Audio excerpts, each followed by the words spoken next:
Hello everyone, ఈ కాంబినేషన్లో curry ఎప్పుడైనా ట్రై చేశారా? దోసకు కానీ, ఇడ్లీకి కానీ, చపాతీకి కానీ చాలా బాగుంటుంది. ఎగ్స్ని బాయిల్ చేసుకొని ఇలా ఘాట్లు పెట్టుకోవాలి. తర్వాత పొటాటో కూడా బాయిల్ చేసుకోవాలి. బొట్టు బాయిల్ చేసుకోవాలి.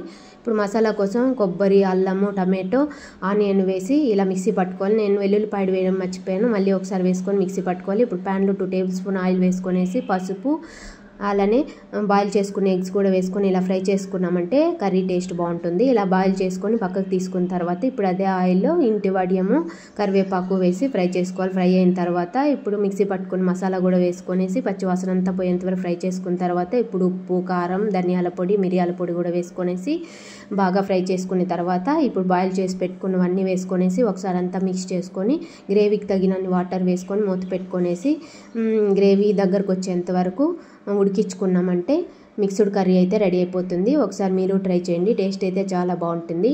Thank you for watching. Please subscribe my channel. Bye.